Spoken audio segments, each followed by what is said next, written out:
اعوذ باللہ من الشیطان الرجیم بسم اللہ الرحمن الرحیم الحمدللہ رب العالمین والصلاة والسلام علی اشرف الانبیاء والمرسلین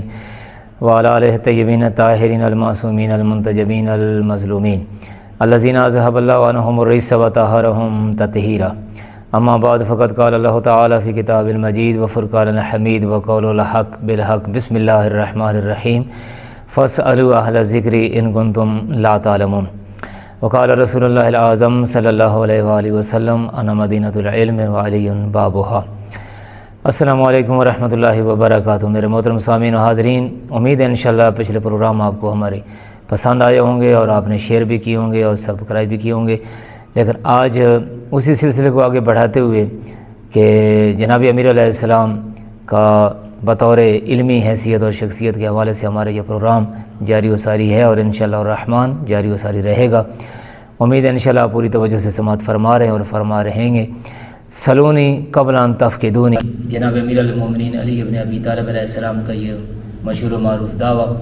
اور مولا علی علیہ السلام نے اس دعوے کو پھر نبھایا بھی، جگہ جگہ اس کو نبھایا، لوگوں نے سوالات کی اور مولا نے ان کے مدلل اور مسکت جوابی عطا فرمائے۔ آج اسی پروگرام کو آگے بڑھاتے ہوئے ہم اللہ تعالیٰ کی توفیق اور تائید کے ساتھ اپنے پروگرام کو جاری و ساری رکھتے ہوئے، اس پروگرام کو آگے بڑھاتے ہوئے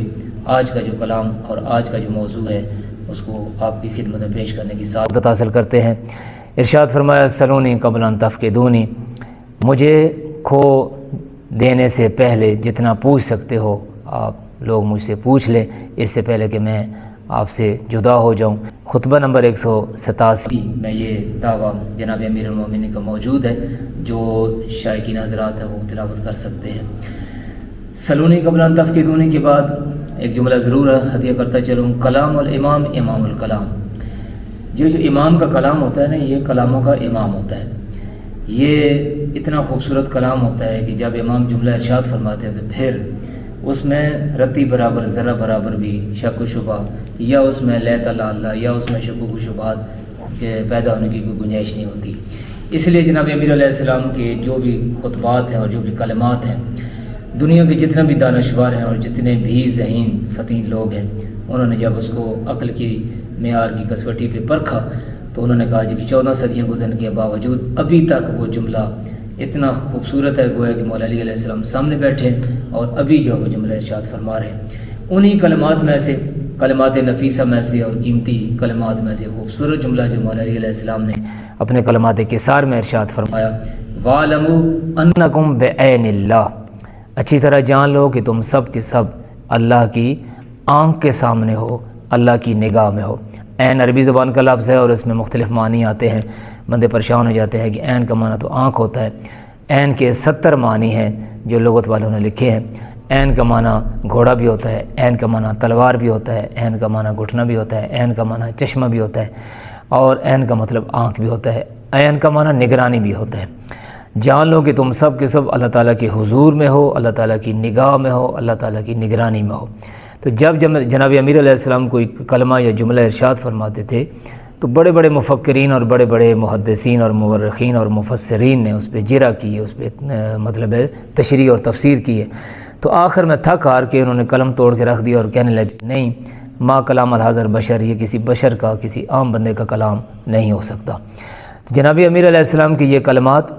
کہ وَاعْلَمُوا أَنَّكُمْ بِعَيْنِ اللَّهِ، تم اللہ کی نگرانی میں، جو کچھ تم کر رہے ہو اللہ تعالیٰ اس کو دیکھ رہے اور تم اس کی نگرانی میں کر رہے ہو۔ اس لیے تو ایک شاگرد جب اجتہاد سے فارغ ہوا تو اپنے استاد سے کہنے لگا کہ آپ مجھے کوئی اچھی سی نصیحت کیجیے گا تاکہ زندگی بھر میں اس کو یاد رکھوں۔ تو استاد نے صرف ایک ہی جملہ ارشاد فرمایا تھا کہ بیٹا یاد رکھنا،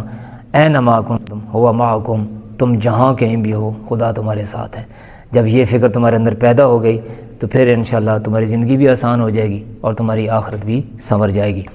جناب امیر علیہ السلام کا یہ جملہ سونے کے پانی سے لکھنے کے قابل ہے کہ اذا تم العقل ناقص الکلام، جب عقل تمام ہوتی ہے تو پھر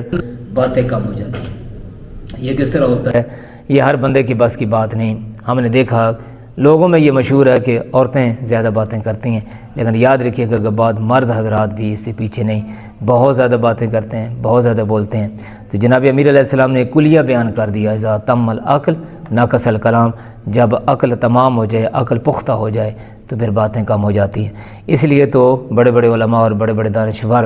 ہمیشہ انہوں نے خاموشی کو ہی اپنی کامیابی کا راز سمجھا۔ ہمارے علماء میں سے علامہ یار شاہ صاحب گزرے ہیں، جو استاد العلماء تھے، بڑے بڑے علماء کے استاد تھے۔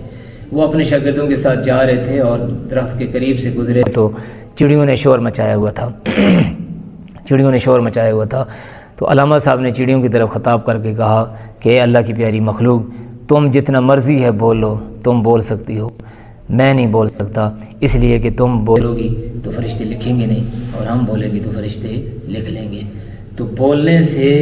بھی حساب کتاب میں اضافہ ہوتا ہے، اور بولنے میں انسان کو سوچ سمجھ کے کلام کرنی چاہیے۔ اس لیے تو اصول کافی ہماری مستند اور معتبر کتاب ہے تشیع کی، اس میں یہ حدیث اور روایت موجود ہے کہ مولا فرماتے ہیں کہ للعالم ثلاث علامات ہیں، عالم کی 3 نشانیاں ہوتی ہیں، ایک سمجھدار بندے کی 3 نشانیاں ہوتی ہیں، اس کے پاس علم ہوگا، اس کے پاس عاجزی ہوگی، اور اس کے پاس بس صمت، خاموشی ہوگی۔ جتنی خاموشی اتنا زیادہ اس کے اندر حکمت ہوگی، اتنی اس میں زیادہ سمجھداری ہوگی۔ اس لیے تو ایک مفسرین نے تفسیر نمونہ، جو بڑی مشہور تفسیر ہے، اس میں بڑی خوبصورت ایک بات لکھی گئی ہے کہ ایک دفعہ باغ میں بلبل اور باز کا آپس میں مقابلہ اور موازنہ اور مناظرہ ہوا تھا۔ تو اس وقت بلبل نے باز سے ایک جملہ کہا تھا کہ میری اتنی خوبصورت آواز ہے، میں اتنی خوبصورت چہچہاتی ہوں، جب باغ میں بولتی ہوں، جب نغمہ سرائی کرتی ہوں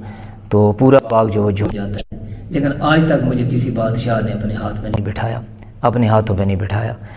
تو باز نے بڑی خوبصورت بات کی۔ باز کہتا ہے کہ بات یہ ہے کہ نقطہ صرف ایک ہی ہے، تم باتیں بہت زیادہ کرتی ہو اور کام نہیں کرتی، میں کام بہت زیادہ کرتا ہوں، باتیں نہیں کرتا۔ تو اس لحاظ سے جو لوگ کام کے ہوتے ہیں وہ باتیں کم کرتے ہیں، اور جو کام نہیں کرتے وہ باتیں زیادہ کرتے ہیں۔ شیخ سعدی رحمۃ اللہ علیہ کا یہ جملہ لکھنے کے قابل ہے کہ خاموشی کے 70,000 فائدے ہیں، اور ان میں سے سب سے خوبصورت فائدہ یہ ہے کہ کم از کم بندہ غیبت اور گلے سے محفوظ ہو جاتا ہے۔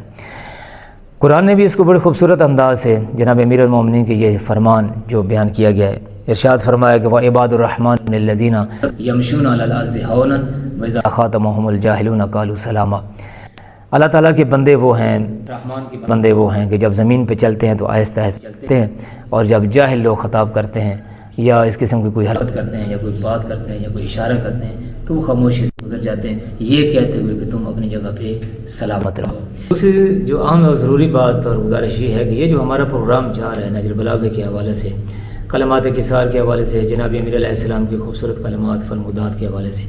یہ نہ کوئی کاروبار ہے، نہ کوئی بزنس ہے، نہ اس سے کوئی پیسے کا کمانے کا مقصد ہے، نہ کوئی ہدف ہے، نہ دنیاوی اور مادی ہمارا لالچ ہے۔ مقصد صرف یہ ہے ان ارید الا الاصلاح، سب سے پہلے اپنی اصلاح اور پھر اپنی پیاری مخلوق کی اصلاح۔ ہو سکتا ہے کسی بندے کے اندر ایک جذبہ پیدا ہو جائے، جناب امیر علیہ السلام کا کوئی جملہ سنے، سمجھے، پرکھے اور اس کو اپنی زندگی میں ڈھالے، اس کی زندگی بھی سمجھ جائے گی، اس کی آخرت بھی سمجھ جائے گی۔ اس پروگرام کو آپ ایک روٹین کے مطابق نہ سنیں، نہ سمجھیں، بلکہ اس کو ایک سنجیدگی سے، فہمیدگی کے ساتھ خود بھی سنیں، اپنے دوستوں کو بھی سنائیں، اپنے بچوں کو بھی ساتھ بٹھائیں، ان کو بھی سنائیں، تاکہ ہو سکتا ہے کہ آنے والی نوجوان نسل مولا علی علیہ السلام کے فرامین کو سن کے، سمجھ کے، ان پر عمل کر کے اور اپنی زندگی میں ان کو ڈھال سکے اور اپنا